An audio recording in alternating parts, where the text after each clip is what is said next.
പെറ്റവരാൽ തള്ളിപ്പറയപ്പെട്ട് മരണത്തിന് വിധിക്കപ്പെട്ട് മരണമേറ്റുവാങ്ങിയ സ്വർഗീയ കുഞ്ഞാടായ ക്രിസ്തുവിനെ പോലെ ഇന്നുമിതാ അനേകം അമ്മമാരുടെ ഉദരങ്ങൾ കുഞ്ഞുങ്ങളുടെ കൊലക്കളങ്ങളാകുന്നു.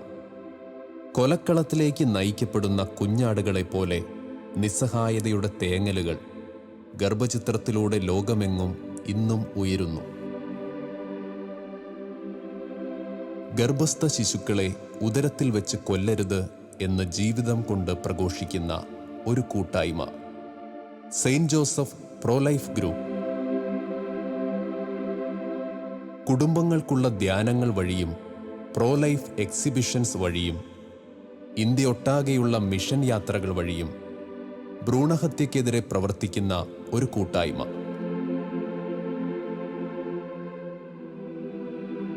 ഈ കൂട്ടായ്മയുടെ പ്രവർത്തനങ്ങളും നന്മയും ഇതിൻ്റെ തുടക്കക്കാരായ എറണാകുളം കലൂർ സ്വദേശി MA ഫ്രാൻസിസും ഭാര്യ ഹെർമീനയും പങ്കുവയ്ക്കുന്നു.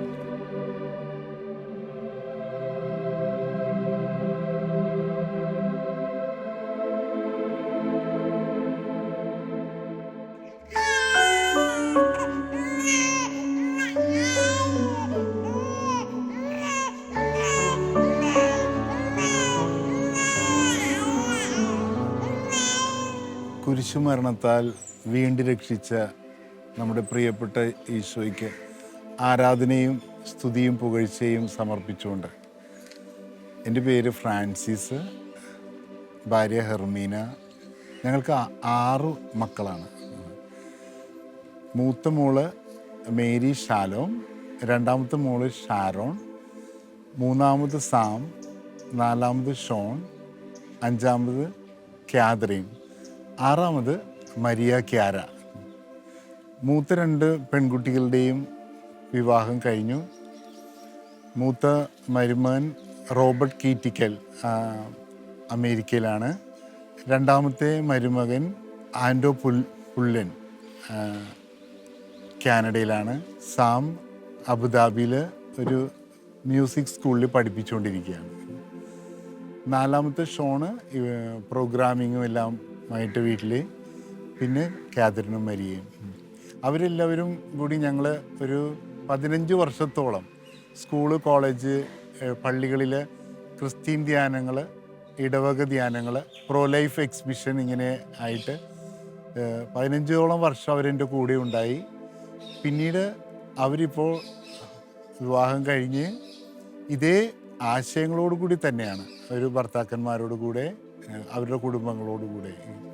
എന്നാൽ ഇപ്പോഴും ഞങ്ങൾ ഈ മേഖലകളിൽ പ്രവർത്തിച്ച ആ അനുഭവത്തിൻ്റെ ഒരു സന്തോഷത്തിൽ ഈ ഒരു മേഖല വിട്ടുപിരിയാൻ ഞങ്ങൾക്ക് 2 പേർക്കും സാധിക്കുന്നില്ല. കാരണം ഏകദേശം 120ഓളം ഗർഭസ്ഥ ശിശുക്കൾ അബോർഷൻ ചെയ്യാനായിട്ട് അവർക്ക് ഈ ഭൂമിയിൽ ജനിക്കാൻ യാതൊരു സാധ്യതയും ഇല്ലായിരുന്ന ഒരു സമയത്ത് ദൈവം മാലാഖമാരെ പോലെ ഞങ്ങളെ ദമ്പതികളുടെ അടുത്ത് കൊണ്ടുപോയി അവരുടെ വീടുകളിൽ മാതാപിതാക്കളോട് സംസാരിച്ചു. അങ്ങനെ 120ഓളം കുഞ്ഞുങ്ങളെ ഇന്ന് ദൈവത്തിനായി, സഭയ്ക്കായി നൽകാൻ ഞങ്ങൾക്ക് സാധിച്ചു എന്നതിൽ വലിയ സന്തോഷമുണ്ട്. ഞങ്ങൾ ഇപ്പോൾ അവർക്ക് 15 വയസ്സായവരുണ്ട്, 20 വയസ്സായവരുണ്ട്. ഞങ്ങളെ അവരുടെ അടുത്ത് ചെല്ലുമ്പോഴും ആ കുഞ്ഞുങ്ങൾ ഇന്ന് ഞങ്ങളെ സ്വീകരിക്കുന്ന ഇത് കാണുമ്പോൾ, കാരണം അവരുടെ ജനനത്തിനും ജീവിതത്തിനും കാരണക്കാരായവരെന്ന് പരസ്യമായിട്ട് എല്ലാവരോടും പറയുമ്പോൾ ആ കുഞ്ഞുങ്ങൾ ഞങ്ങളെ വന്ന് പപ്പ, മമ്മി എന്ന് പറഞ്ഞ് കെട്ടിപ്പിടിക്കുന്നത് കാണുമ്പോൾ അതിൽ പരം വലിയ സന്തോഷമില്ല. 26ഓളം ദമ്പതികളെ കുടുംബ കോടതിയിൽ നിന്നും നമ്മുടെ സഭാ കോടതിയിൽ നിന്നും 26ഓളം ദമ്പതികളെ ഡിവോഴ്സിൽ നിന്ന് രക്ഷിക്കുവാനായിട്ട് ഞങ്ങൾക്ക് 2 പേർക്കും കഴിഞ്ഞു.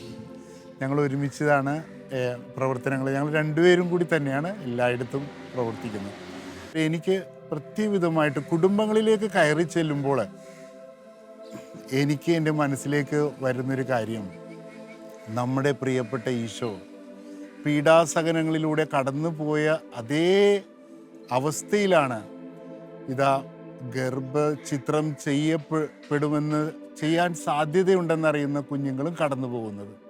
അതായത് നമ്മുടെ കുടുംബങ്ങളിൽ ഇതാ ഈശോ അനുഭവിച്ചതുപോലെ 30 വെള്ളിക്കാശിന് യൂദാസ് ഒറ്റിക്കൊടുത്തു. ഉറ്റമിത്രം, ഉറ്റ സ്നേഹിതനും ശിഷ്യനുമായ പത്രോസ് തള്ളിപ്പറഞ്ഞു. പീലാത്തോസ് കൈ കഴുകി ഈശോയെ മരണത്തിന് വിധിച്ചു. ഈ 3 അവസ്ഥകളും ഇതാ ഗർഭചിത്രം ചെയ്യാൻ സാധ്യതയുള്ള ഒരു കുഞ്ഞ് അനുഭവിക്കുന്നു എന്നത് നമ്മളെല്ലാവരും മനസ്സിലാക്കേണ്ടതാണ്. ഈശോയുടെ പീഡാനുഭവങ്ങളെ ഓർത്ത് നമ്മൾ കണ്ണീർ വാർത്ത് കരയുന്നു. അതിന് 14 സ്ഥലങ്ങളും നമ്മൾ കഷ്ടപ്പെട്ട് 14 സ്ഥലങ്ങളും നമ്മൾ ധ്യാനിക്കുന്നു. എന്നാൽ ഇതേ പീഡാസഹനങ്ങൾ നമ്മുടെ കുടുംബത്തിൽ ഗർഭസ്ഥ ശിശുക്കൾ അനുഭവിക്കുന്നുണ്ട് എന്ന് പറയുമ്പോൾ പലരും അത് അംഗീകരിക്കാൻ തയ്യാറാവുന്നില്ലെന്ന് വളരെ സങ്കടകരമായ കാര്യമാണ്. ഈശോ ഇതാ കുരിശിൽ കിടന്ന് നിലവിളിച്ച് കരയുന്നു, എൻ്റെ ദൈവമേ, എൻ്റെ ദൈവമേ, എന്തുകൊണ്ട് നീ എന്നെ കൈവിട്ടു. ഇതേ കരച്ചില് ഗർഭചിത്രം ചെയ്യാൻ തീരുമാനം മാതാപിതാക്കൾ എടുക്കുമ്പോഴും അതിൻ്റെ ഓരോ വഴികളിലൂടെ നടക്കുമ്പോഴും അവർ ഡോക്ടറിനെ പോയി കാണുന്നു, അവരത് തീരുമാനം എടുക്കുന്നു. ആ സമയങ്ങളിലെല്ലാം ഇതാ ഒരു കരച്ചില് ഉള്ളിൽ നിന്ന്, അത് കേൾക്കാനായിട്ട് ശാന്തതയും സമാധാനവുമുള്ള ഒരു ഹൃദയമുള്ളവർക്കും കാതുകളുള്ളവർക്കുമേ സാധിക്കുകയുള്ളൂ. ആ കരച്ചില്, ആ നിശബ്ദ രോദനം കേൾക്കാൻ സാധിക്കണം. ബാക്കി കാര്യങ്ങൾ എൻ്റെ ജീവിത പങ്കാളി നിങ്ങളോട് പങ്കുവയ്ക്കും. എൻ്റെ ഈ ജന്മം മുഴുവനും എൻ്റെ ഈശോയ്ക്ക് നന്ദി മാത്രമേ എനിക്ക് പറയാനുള്ളൂ. ഒരു പക്ഷേ ഫ്രാൻസേട്ടനെ എനിക്ക് വിവാഹം ചെയ്യാൻ സാധിച്ചില്ലായിരുന്നെങ്കിൽ എനിക്ക് 6 മക്കളെ കിട്ടില്ലായിരുന്നു. ഞാൻ വിവാഹം ചെയ്തപ്പോൾ ഞാൻ പറഞ്ഞു 2 മക്കൾ മതിയെന്നായിരുന്നു. അപ്പോൾ ഫ്രാൻസേട്ടൻ എന്നോട് പറഞ്ഞു, നമുക്ക് ഒത്തിരി മക്കൾ വേണം, ദൈവത്തിൻ്റെ ദാനമാണ് മക്കൾ, ഉദരഫലം സമ്മാനമാണ്. അപ്പോൾ ഞാൻ ആദ്യത്തെ മോളെ പ്രസവിച്ചു. 2ാമത്തെ മോളെ പ്രസവിച്ചപ്പോൾ എനിക്ക് പ്രൊലാപ്സ് ഉണ്ടായിരുന്നു. അപ്പോൾ 6 മാസം ഞാൻ ബെഡ് റെസ്റ്റായിരുന്നു. അതിനുശേഷം ഞാൻ 2ാമത്തെ മോളെ പ്രസവിച്ചു. തമ്പുരാൻ ഒരു ബുദ്ധിമുട്ടില്ലാതെ എൻ്റെ കുഞ്ഞിനെ എനിക്ക് തന്നു. 3ാമത്തെ കുഞ്ഞിനെ പ്രസവിക്കാൻ ചെന്നപ്പോൾ ഡോക്ടർ പറഞ്ഞു, ഇനി ഇത് സാധിക്കില്ല, പറ്റില്ല, യൂട്രസ് ഇനി ബലക്കുറവുണ്ട്, അപ്പോൾ കുഞ്ഞിനെ ഇതോടുകൂടി നിർത്തണമെന്ന് പറഞ്ഞ്. ഫ്രാൻസേട്ടനെ ഒരുപാട് വഴക്ക് പറഞ്ഞു ഡോക്ടർ. അങ്ങനെ എനിക്ക് 3ാമത്തെ കുഞ്ഞിനെ പ്രസവിച്ചു. 4ാമത്തെ കുഞ്ഞായപ്പോൾ ഞങ്ങൾ ആസ്പത്രിയിലേക്ക് പോയില്ല. 4ാമത്തെ കുഞ്ഞായിരുന്നപ്പോൾ എൻ്റെ ഫ്രണ്ട്സുകളെല്ലാവരും വന്ന് എന്നെ ഒരുപാട് വഴക്ക് പറയാനും, ഇത് വേണ്ട, നീ എന്തിനാണ് ഇങ്ങനെ മിഷ്യനാണ് കുഞ്ഞുങ്ങളെ പ്രസവിക്കണം, ഒരുപാട് എനിക്ക് പുറത്തുനിന്നുള്ള ഒരു സ്ട്രഗിളിങ് ഉണ്ടായിരുന്നു. അപ്പോൾ ഞാനിപ്പോൾ ധ്യാനത്തിന് പോയി കളഞ്ഞു. ഞാൻ ധ്യാനം കൂടാൻ പോയി. അതിനുശേഷം പ്രസവ സമയത്ത് ഹോസ്പിറ്റലിലെത്തി. പ്രസവത്തിന് സമയമായിട്ടും പ്രസവിക്കാൻ പറ്റുന്നില്ല. ഒരാഴ്ച ആസ്പത്രി കിടക്കണേ. ഞങ്ങൾക്ക് 2 പേർക്കും വളരെ വിഷമമായി, എന്താണ് ഇതിൻ്റെ കാരണം എന്നുള്ളത്. അപ്പോൾ ഞങ്ങൾ 2 പേരും കൂടി പ്രാർത്ഥിച്ച് വചനമെടുത്തപ്പോൾ ഏശയ്യ 66:9 പറഞ്ഞു, പ്രസവം വരെ എത്തിച്ചിട്ട് ഞാൻ പ്രസവിപ്പിക്കാതിരിക്കുമോ, ജന്മം നൽകിയ ഗർഭപാത്രം അടച്ചിടുമോ എന്ന് ഈശോ വചനം തന്നപ്പോൾ ഞങ്ങൾക്ക് വളരെയേറെ സന്തോഷമായി. കർത്താവ് ഞങ്ങളോട് നേരിട്ട് പറയണ പോലെ ഞങ്ങൾക്ക് തോന്നി. പിറ്റേ ദിവസം രാവിലെ ഒരു ബുദ്ധിമുട്ടില്ലാതെ ഞാൻ 4ാമത്തെ കുഞ്ഞിനെ പ്രസവിച്ചു. അപ്പം ഇന്ന് ആ 4ാമത്തെ കുഞ്ഞാണ് ഞങ്ങളെ ഈ ഒരുപാട് ഞങ്ങൾക്ക് ഹെൽപ്പ് ചെയ്യണത്. ഈ ഓരോ പ്രോഗ്രാം ചെയ്യുമ്പോഴൊക്കെ അവൻ ഒരുപാട് ഞങ്ങളുടെ കൂടെ നിന്ന് ഞങ്ങളെ സഹായിക്കുന്നത്. കൂടുതൽ കുഞ്ഞുങ്ങൾ കൃപയുടെ വഴികളാണെന്ന് തിരിച്ചറിഞ്ഞ ഈ ദമ്പതികൾ മനുഷ്യരുടെ വാക്കുകൾക്ക് വില നൽകാതെ ദൈവത്തിൻ്റെ വചനത്തിൽ ആശ്രയം തേടി. മുഴുവൻ സമയ പ്രേക്ഷിത കുടുംബമായി കുഞ്ഞുങ്ങളോടൊപ്പം ദേശാന്തരങ്ങൾ യാത്ര ചെയ്ത് ഇവർ അബോർഷൻ എന്ന തിന്മയ്ക്കെതിരെ പിന്നീട് പ്രവർത്തിച്ചു.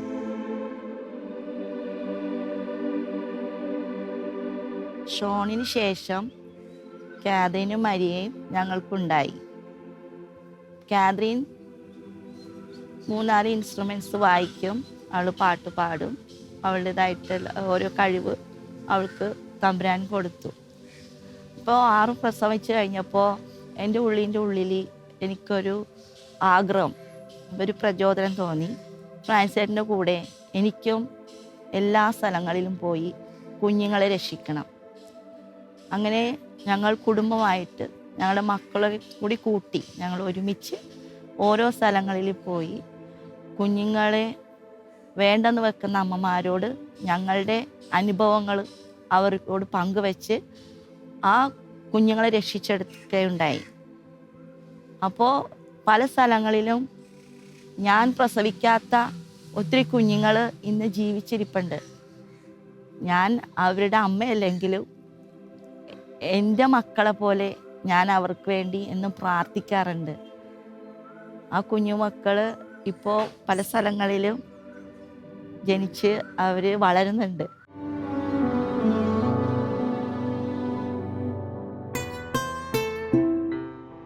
സെയിൻറ്റ് ജോസഫ് പ്രോ ലൈഫ് ഗ്രൂപ്പിൻ്റെ ഏറ്റവും പ്രധാനപ്പെട്ട ഒരു പ്രേക്ഷിത ശുശ്രൂഷയാണ് പ്രോ ലൈഫ് എക്സിബിഷൻ.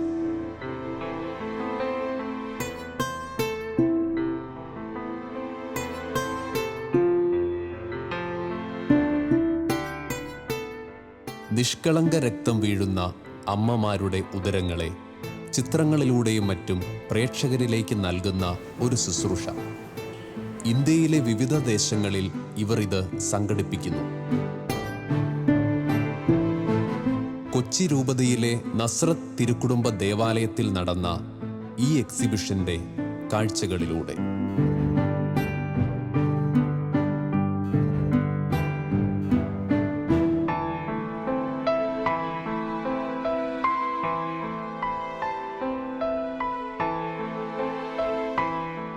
വളരെ സന്തോഷമുണ്ട് നിങ്ങളുടെ ഈ പ്രസ്ഥാനത്തെ പറ്റി പറയുവാനും. നമുക്ക് ദൈവം നൽകിയ ഏറ്റവും വലിയ ദാനം അബ്രഹാത്തിന് നൽകിയ ഒരു ഉടമ്പടിയാണ്, ഒരു വാഗ്ദാനമാണ്. അബ്രഹാത്തിൻ്റെ മക്കളെന്ന നിലയിൽ നമുക്കും അത് ബാധകമാണ്. ആകാശത്തിലെ നക്ഷത്രങ്ങൾ പോലെയും കടൽ തീരത്തെ മൺതരി പോലെയും നിനക്ക് സന്താനങ്ങളാൽ നീ അനുഗ്രഹീതരാകുമെന്ന് വാഗ്ദാനം ദൈവം നൽകുകയുണ്ടായി. ഈ വാഗ്ദാനത്തിൻ്റെ പൂർത്തീകരണമാണ് നമ്മൾ ഈ വിവാഹമെന്ന കുദാശയിലൂടെ കത്തോലിക്കാ സഭയിലെ ദൈവം സ്വപ്നം കാണുക. കുദാശയുടെ നിർവചനം തന്നെ ഇതാണ്: ദൈവസ്നേഹം പരസ്പരം പങ്കുവെച്ച് ലോകത്തിൽ അത് മനുഷ്യാവതാരം ചെയ്യിക്കുക. അതോടൊപ്പം തന്നെ ദൈവം ദാനമായി നൽകുന്ന മക്കളെ വേണ്ട വിധത്തിൽ സമൂഹത്തിൻ്റെ നല്ല പൗരന്മാരായും വ്യക്തികളായും വളർത്തുക എന്നതാണ്. അതോടൊപ്പം തന്നെ ആ മക്കളിൽ നിന്ന് മാതാപിതാക്കൾക്ക് കിട്ടേണ്ട സ്നേഹവും സൗഭാഗ്യങ്ങളും അനുഭവിക്കുക എന്നതും ഒരു കടമയാണ്, ഒരു അനുഗ്രഹമാണ്. ഇന്ന് നമുക്കറിയാം, നമ്മുടെ കത്തോലിക്കാ സഭയുടെ ജീവിത സാഹചര്യങ്ങളെടുത്താൽ ഇന്ന് പല രാജ്യങ്ങളുടെയും നിയമങ്ങളുടെ പിന്നാലെ പോകുന്നത് കൊണ്ട് തന്നെ 1 അല്ലെങ്കിൽ 2 എന്ന് മതി എന്നുള്ള ചിന്തയിൽ ജീവിക്കുന്നവരാണ്.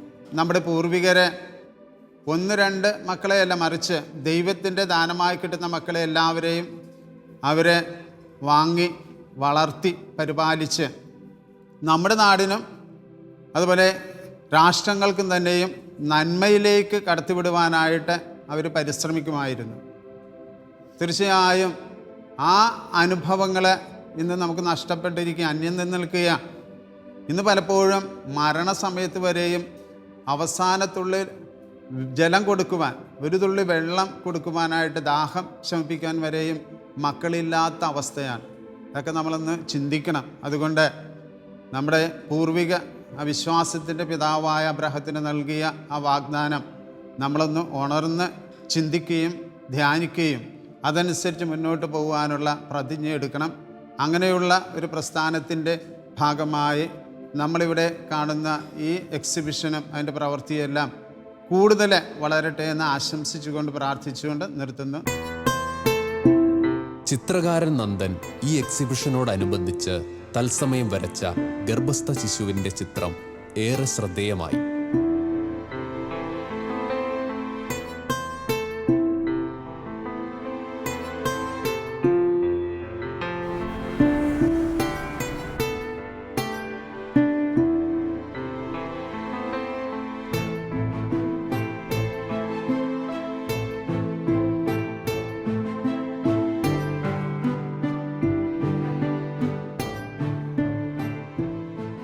ഈശോയിൽ എത്രയും സ്നേഹമുള്ളവർ, നമുക്കറിയാം ഇന്ന് ലോകത്ത് ഏറ്റവും കൂടുതൽ ഗർഭസ്ഥ ശിശുക്കൾ, അതായത് അമ്മയുടെ ഉദരത്തിലായിരിക്കുമ്പോൾ കുഞ്ഞുങ്ങൾ വധിക്കപ്പെടുന്നത്, കൊല്ലപ്പെടുന്നത് അവർക്ക് എന്തെങ്കിലും കുറവുകളുണ്ട് അല്ലെങ്കിൽ വൈകല്യങ്ങളുണ്ട് എന്ന പേരിലാണ്.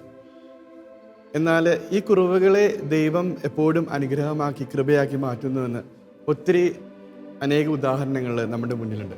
ഏറ്റവും അടുത്ത് തന്നെ ഓസ്കർ അവാർഡ് ലഭിച്ച ജെയിംസ് മാർട്ടിൻ ഒരു ഡൗൺ സിൻഡ്രോം ഉള്ള ഒരു വ്യക്തിയാണ്. ലോകത്ത് ആദ്യമായിട്ട് തന്നെ ഡൗൺ സിൻഡ്രോം ഉള്ള ഒരു വ്യക്തിക്ക് ഓസ്കർ അവാർഡ് ലഭിക്കുന്നു. അപ്പോൾ ഇത് ഏറ്റവും അടുത്തൊരു ഉദാഹരണം തന്നെ. ദൈവം കുറവുകളെ, മനുഷ്യൻ്റെ കണ്ണിൽ കുറവുകളെ ദൈവം അനുഗ്രഹങ്ങളാക്കി കൃപകളാക്കി മാറ്റുന്നു. ഒരു ജീവൻ ഉണ്ടാകുന്നത് അത് ദൈവത്തിൻ്റെ അറിവോടുകൂടിയാണ്. ദൈവം അറിയാതെ ഒരു ജീവൻ പോലും ഭൂമിയിൽ ഉണ്ടാകുന്നില്ല. അപ്പോൾ ഈ ജീവൻ്റെ വിലയെക്കുറിച്ച് ലോകത്തിന് മുഴുവൻ സന്ദേശം നൽകുന്നതിന് വേണ്ടി ഈ ബ്രദറും കുടുംബവും നൽകുന്ന ഇവരുടെ സന്ദേശം ലോകം മുഴുവൻ ഒട്ടാകെ അറിയട്ടെ എന്ന് നമുക്ക് പ്രാർത്ഥിക്കാം, ആശംസിക്കാം.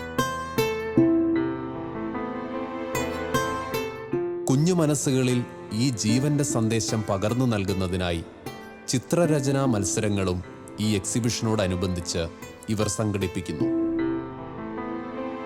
നിരവധി കുഞ്ഞുങ്ങൾ ചിത്രങ്ങൾ വരച്ച് ഇതിൽ പങ്കുചേരുന്നു. നസ്രത്ത് തിരുക്കുടുംബ ദേവാലയത്തിൽ സെൻറ് ജോസഫ് പ്രോ ലൈഫ് മിഷൻ്റെ exhibition no it's life exhibition കണ്ട ഇടവജനങ്ങൾക്ക് ഒത്തിരി വിലമതിക്കുന്നതാണ്.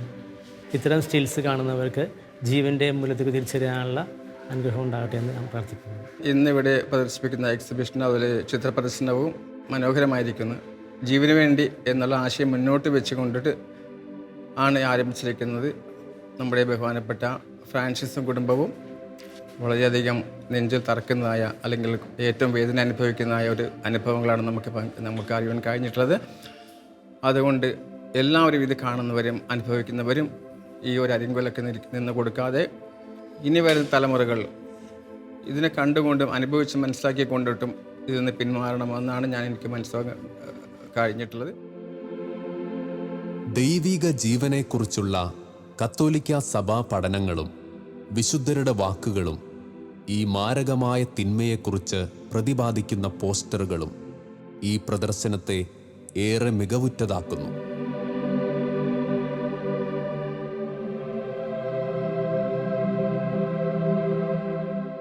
ഈ എക്സിബിഷൻ കാണാനിടയായത് മഹാഭാഗ്യം എന്ന് ഞാൻ കരുതുകയാണ്. ഓരോ നിഷ്കളങ്കമായി ജീവിക്കുന്ന കുഞ്ഞുങ്ങളുടെ രക്തം നമ്മുടെ ഈ ഭൂമിയിൽ വീഴുമ്പോൾ, അല്ലെങ്കിൽ ശവപ്പറമ്പായി മാറുന്ന ഗർഭപാത്രത്തിൽ വീഴുമ്പോൾ ആ രോദനം ആര് കേൾക്കാനാണ്? ജോബിൻ്റെ പുസ്തകത്തിൽ 12-ാം അധ്യായത്തിലെ 10-ാം തിരുവചനം ഇങ്ങനെ പറയുകയാണ്: മാനവരാശിയുടെ ജീവശ്വാസവും സർവ്വജീവജാലങ്ങളുടെയും പ്രാണൻ എൻ്റെ കരങ്ങളിലാണ്. പ്രത്യേകിച്ച് നമുക്ക് ഈ ഫ്രാൻസിസ് ബ്രദറിനും ടീമിനും വേണ്ടിയിട്ട് ഇവരുടെ എല്ലാ പ്രയത്നങ്ങളും, ഇവരുടെ എല്ലാ അതിനു വേണ്ടിയിട്ടുള്ള ഒരുക്കങ്ങളും പ്രാർത്ഥനകളും എല്ലാം ഈശോയുടെ വലിയൊരു ദാഹം തീർക്കുവാനായിട്ട്, ഈ ചെറിയവരിൽ ഒരുവൻ പോലും നശിച്ചു പോകാൻ ആഗ്രഹിക്കാത്ത ഈശോയുടെ സ്നേഹം, പ്രത്യേകിച്ച് കുഞ്ഞു മക്കളോട് കരുണയും കാരുണ്യവും വാത്സല്യവും അതുപോലെ മാതൃത്വത്തിൻ്റെ ആ ഒരു മഹിമ കാത്തുപരിപാലിക്കാനായിട്ട് നമ്മളിടയാകട്ടെ എന്ന് പ്രാർത്ഥിക്കുന്നു. വിവിധ നാടുകളിൽ ഉദരത്തിൽ വെച്ച് കുഞ്ഞുങ്ങളെ ക്രൂരമായി കൊല്ലുന്ന വ്യത്യസ്ത മാർഗങ്ങളെക്കുറിച്ച് അറിഞ്ഞ ഇവർ മിഷൻ യാത്രകളിലൂടെ ഈ തിന്മയ്ക്കെതിരെ പ്രഘോഷണമായി മുന്നിട്ടിറങ്ങി. കുഞ്ഞുങ്ങളെ ഉദരത്തിൽ വെച്ച് കൊല്ലുന്നതിനെ വളരെ നിസ്സാരവൽക്കരിക്കുന്ന ചിന്താഗതിക്കെതിരെ ഇവരും ഇവരുടെ ഈ കൂട്ടായ്മയും ഇന്നും പടപൊരുതുന്നു.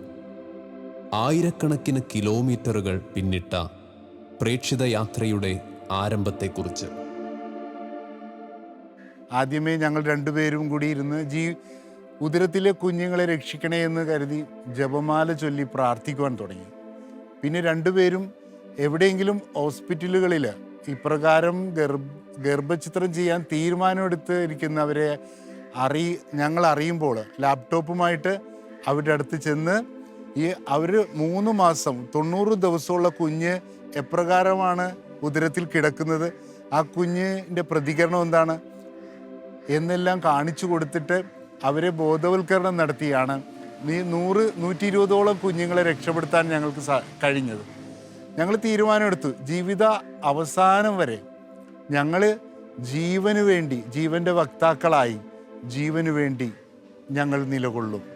ദൈവമക്കളെ, ജീവൻ നൽകാനാണ് ഞാൻ വന്നതെന്ന് ഈശോ പറഞ്ഞു. അത് നമ്മൾ ഓരോരുത്തരും ആ ഈശോയുടെ വാക്കുകൾ ഏറ്റെടുത്ത് ഈ ഭൂമിയിൽ ജീവൻ ഉരുത്തിരിയാൻ വേണ്ടി പ്രവർത്തിക്കണം. എനിക്ക് വ്യക്തിപരമായിട്ടുള്ളൊരു അനുഭവം ഞാൻ നിങ്ങളോട് പറയുകയാണ്. നമ്മൾ ഒരു കുഞ്ഞ് ജനിക്കുവാനായിട്ട് നമ്മളായിട്ട് കാരണമായാൽ ആ കുഞ്ഞ് ഈ ലോകത്ത് ചെയ്യുന്ന സകല നന്മ പ്രവൃത്തികളുടെയും ഒരു ഓഹരി ദൈവം നമുക്കായി നൽകും. ദൈവമക്കളെ, നമുക്കിപ്പോൾ അറിയാം, നമുക്ക് കമ്മീഷൻ്റെയൊക്കെ കാലഘട്ടമാണ്. LIC ഒരു ഏജൻറ്റിനെ ചേർത്ത് കഴിഞ്ഞാൽ അവർ എത്ര നാൾ പ്രീമിയം അടക്കുന്നു അത്രത്തോളം കമ്മീഷനും ആ ഏജൻറ്റിന് കിട്ടും. ഇതുപോലെ ഞങ്ങളെല്ലാം സ്വർഗത്തിൻ്റെ ഏജൻറ്റുമാരാണ് ജീവന് വേണ്ടി. അതിനാൽ ആ കുഞ്ഞ് ജനിച്ച് ഈ ലോകത്ത് ആ കുഞ്ഞ് ചെയ്യുന്ന സകല നന്മ പ്രവൃത്തികളുടെയും കമ്മീഷൻ ദൈവം ഞങ്ങൾക്ക് തരുന്നുണ്ട്. അനുദിനം ഞങ്ങളുടെ ജീവിതത്തിലുണ്ടായ നിരവധിയായ അനുഭവങ്ങൾ വെച്ച് നോക്കുമ്പോൾ ഇതാ രക്ഷപ്പെട്ട ആ കുഞ്ഞുങ്ങൾക്ക് വേണ്ടി ഞങ്ങൾ ചെയ്ത ആ ത്യാഗങ്ങൾക്ക് സ്വർഗം ഞങ്ങൾക്ക് പ്രതിഫലം നൽകുന്നുണ്ട്. ഒത്തുചേർന്നുള്ള പ്രാർത്ഥനയും കുഞ്ഞുങ്ങളെ കൊല്ലാൻ ഒരുങ്ങുന്ന കുടുംബങ്ങളെ തേടിയുള്ള ഇവരുടെ സഞ്ചാരവും ഇന്ന് ഏറെ കൃപയോടെ മുന്നോട്ടു പോകുന്നു. ജപമാലയുടെ കരുത്തും ക്രൂശിതന്റെ ബലവും ഇവർക്ക് കരുത്താകുന്നു.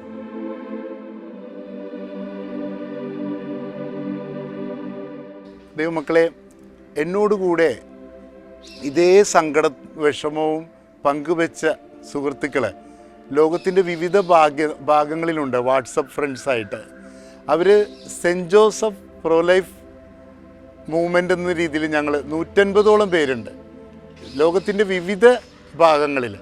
ഞങ്ങൾ എല്ലാ ദിവസവും 8:30 മണി മുതൽ 11:30 വരെ ഞങ്ങൾ ഒരുമിച്ച് കൂടി പ്രാർത്ഥിക്കും. 22, 25, 30, 35 അങ്ങനെ അംഗങ്ങൾ കൂടി വരികയാണ്. അവരെല്ലാവരും പറഞ്ഞു, ഫ്രണ്ട്സേട്ടാ, ഞങ്ങളെല്ലാം ഇവിടെ വിവിധങ്ങളായ ജോലികൾ ചെയ്യുകയാണ്. ഞങ്ങളുടെ ജീവിതത്തിലും ഒത്തിരിയധികം അബോർഷനുമായി സംഭവപ്പെട്ട വേദന നിറഞ്ഞ ഓർമ്മകളുണ്ട്.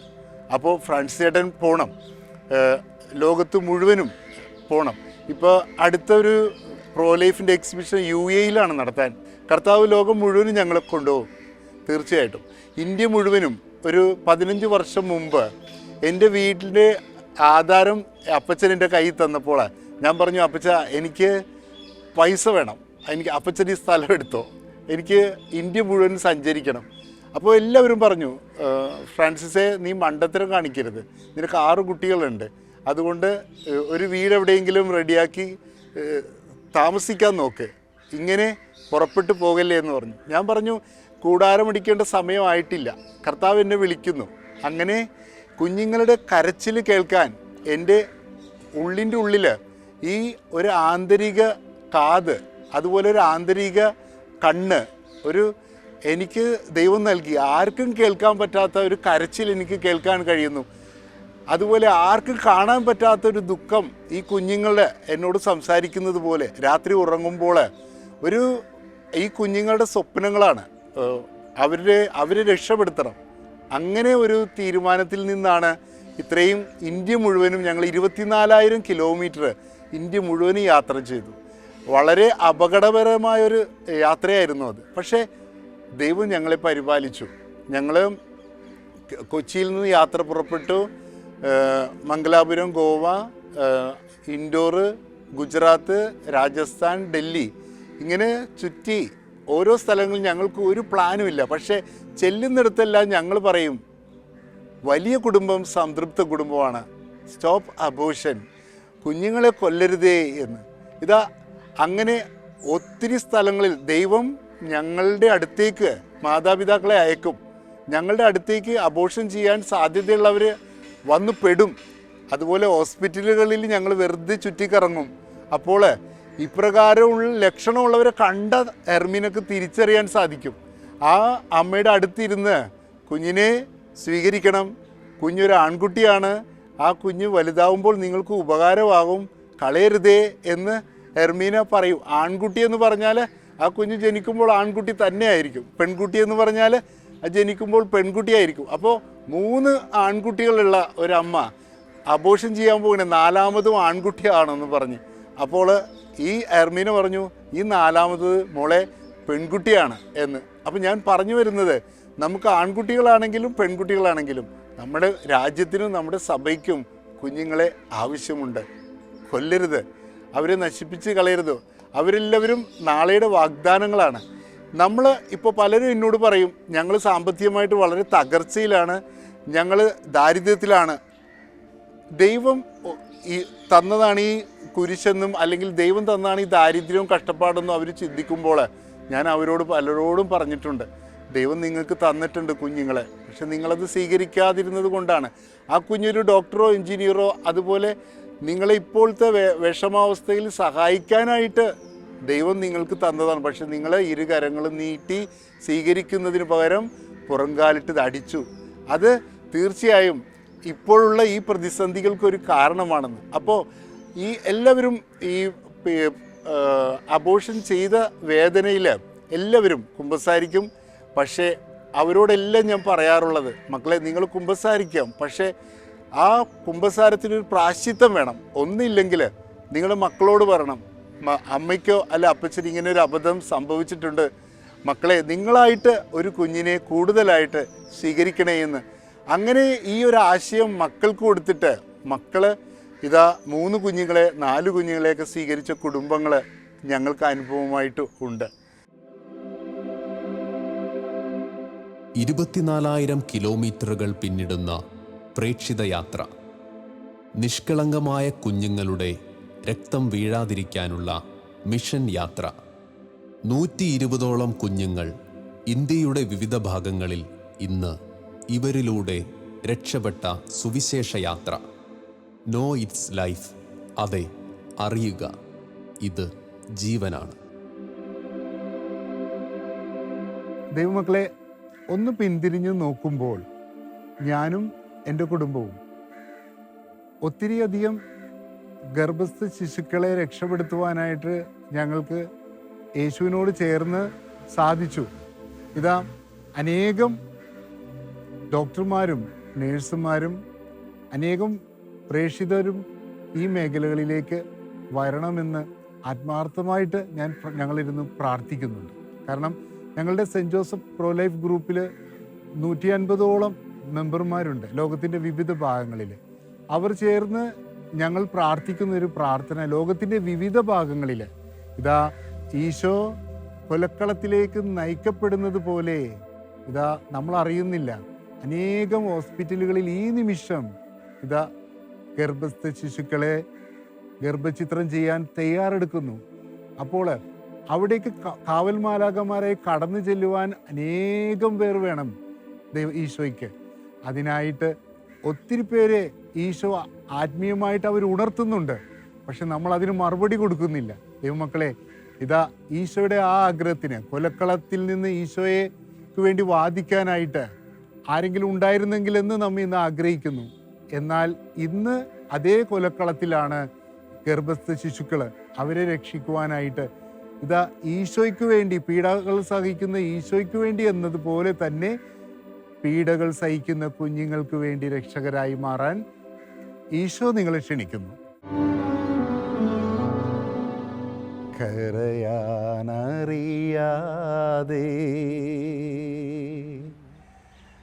എതിർക്കാൻ കഴിയാതെ അമ്മതന്നുദരമാം പൂമെത്തയിൽ മയങ്ങും കുഞ്ഞിൻ